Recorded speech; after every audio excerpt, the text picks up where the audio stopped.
Thank you for joining us today, and it's certainly good to be able to be with you again.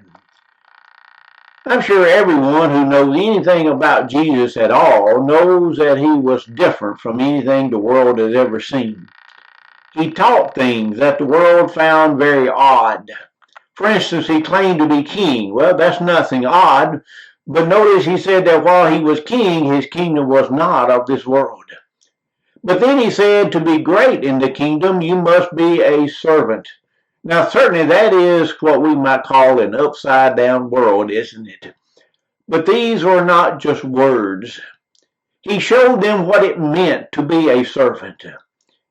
You see, many people want to follow Christ, but they don't want to pay the price.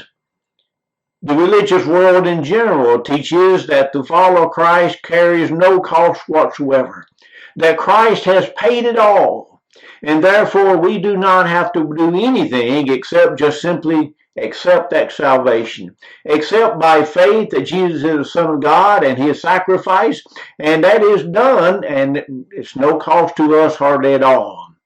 All you have to do is simply believe. Well, that leaves out the very idea of commitment, doesn't it?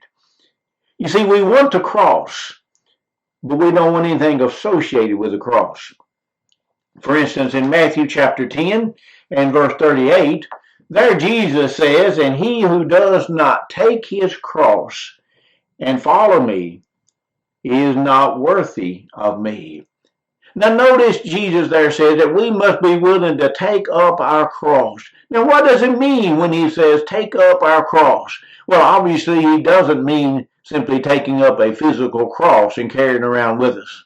Sometimes people might want to do that on special occasions, but that doesn't do any good. That doesn't make us any more special to God or any more faithful or any more spiritual. No, Jesus is not talking about something physical, but he's talking about a spiritual commitment here. When he says take up his cross, he's talking about the idea of service and total commitment. In this lesson and the next couple of weeks, we want to look at different aspects of what it means to take up our cross. And the thought we're going to be looking at this morning for just a few moments is the idea that the cross teaches us to be selfless. And when Jesus said we must take up our cross, then he's talking about the idea of being completely selfless. Not selfish, but the very opposite of that, or selfless.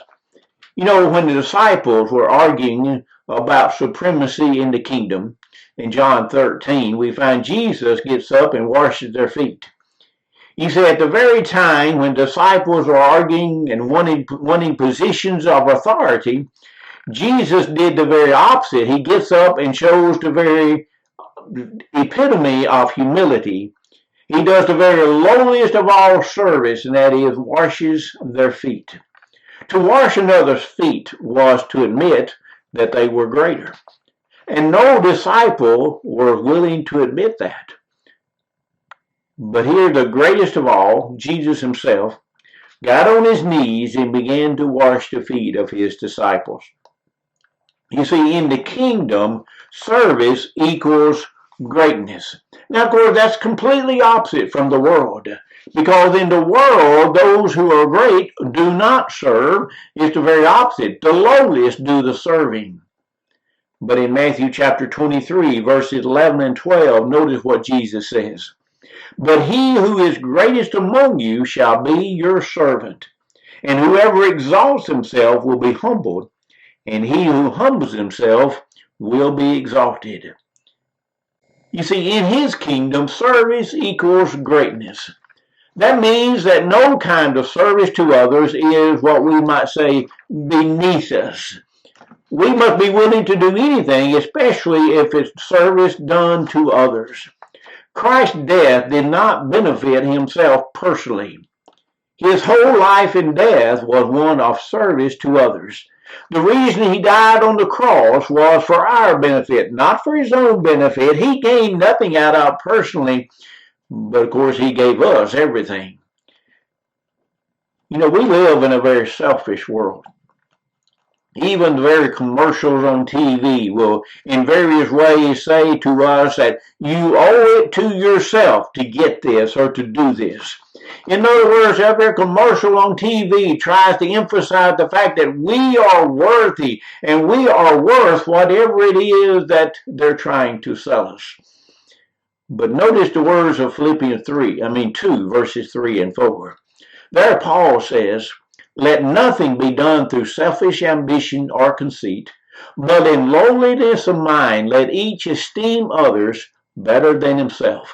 Let each of you look not only for his own interest, but also for the interest of others. Notice Paul says, let nothing be done through selfishness and conceit. That is, nothing should be done strictly for yourself and strictly just to benefit yourself. In reference, we are to replace that with humility. The key is always humility. In Philippians 1, verse 17, Paul said that some preach from selfish ambition. That is, they want to gain some kind of glory and honor for themselves. Paul has said that nothing should be done in that way, but we should replace it with humility. Now, it's difficult to really be humble. Humility does not come natural. We often say, in my humble opinion, but of course, while we say that, we kind of think our opinion is pretty good. We're proud of our opinion. No one ever says, in my proud opinion. You see, sometimes we can be proud of our humility. It is also tempting to glory in my success or how others might admire me, but that is also vain conceit. Now, the ancient Greek world looked down with contempt upon any form of subjection. When a person willingly subjected himself to another person's will, to another person's opinion or desires, then that automatically made them very weak according to their eyes. Well, in like manner, our modern world many times looks down upon subjection, especially in leaders. People who are leading, we think they should be independent and not listen to anyone else, especially the opinions of those who are very low. But in actuality, Christ teaches the very opposite. He said that we should be humble and esteeming others better than ourselves. Now, this doesn't mean that you have unrealistic views of another person's character or his abilities. It doesn't mean that you have some kind of hang-dog approach to life or you have a lack of self-esteem in yourself. That doesn't mean that you automatically look at everything you do and say, well, that's nothing. I cannot do anything right. I'm a sorry individual. Well, certainly that is not true there. That is not humility. That is simply nothing more than self-pity. Humility means that instead of always seeking to receive something, you'll look for ways to give to others. Humility is seeing yourself as you really are. You recognize that you have certain strengths, and all of us have certain strengths. But on the other hand, we all have weaknesses. And humility means you recognize yourself for who you are. You recognize your strengths, but you also recognize your weaknesses. And while you recognize your strength, that you may be very good doing something, that doesn't mean that you're the very best in all the world. It simply means you recognize that you're pretty good at doing something, but that others are just as good, maybe even better than you are. You also recognize your weaknesses.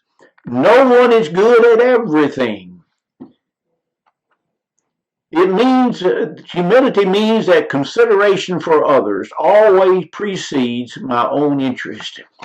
For instance, in Romans 12 and verse 16, Paul says, or rather verse 10, Paul says, be kindly affectionate to one another with brotherly love, in honor giving preference to one another. You see, we recognize that others are better than myself in some ways. As we said, no one can do everything great. No one can do every job the best that there is. No one is perfect.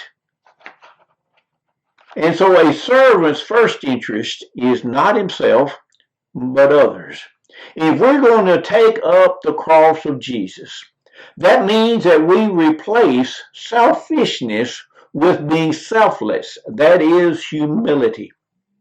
And you recognize that other people, you need their help, and that other people can do some things much better than you can. You see, true servanthood is a loving choice we make to minister to others. And so the cross means that we as Christ's disciples are going to take up the mantle of service.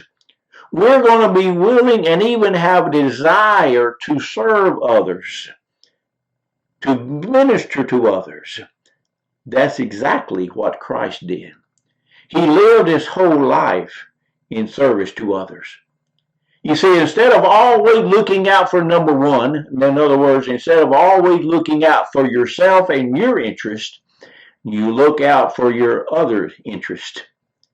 Now, again, this doesn't mean that you totally ignore your own interest, but it does mean that the needs of others are always part of our concern. You see, many times we look upon ourselves and our needs, and we totally ignore the needs of everybody else. We act as if their desires and their needs is of no importance, because my needs takes precedence over everyone else. Well, that's pride. That's not humility. Humility means that while you consider your own needs and interests, you also consider the needs and interests of others, sometimes even putting their needs above your own needs. One man said, when you become a leader, you lose the right to think about yourself.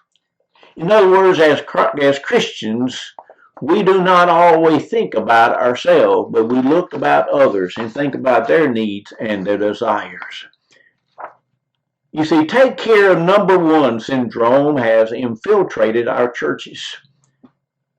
For many people, it is no longer what can I do for the church, but rather what can the church do for me? People are always looking for the church to do something for them. Well, that's not what it's all about. If we're going to be disciples of Christ, then it's not about the church doing something for me, because after all, I am the church, but it's what can I do for the church? What can I do for others? Where can I be of greater service to God and His church? You see, the cross teaches us to serve. The cross teaches us that instead of being selfish, we are to be selfless. Instead of being proud of myself and my own ability or my own accomplishments, then I replace that with humility. One person said, the most miserable man in the world is that man who has never been someone's good Samaritan. In other words, the most miserable person in the world is the person who's never been in service to someone else. It's not easy. As I said, the world kind of looks down upon servants. But taking up the cross means that's exactly what we do. That we become a servant just as Christ was a servant. And by doing that, we can become great in the kingdom of God. May God grant us the strength to be servants in the kingdom of God and to be servants for others. Thank you.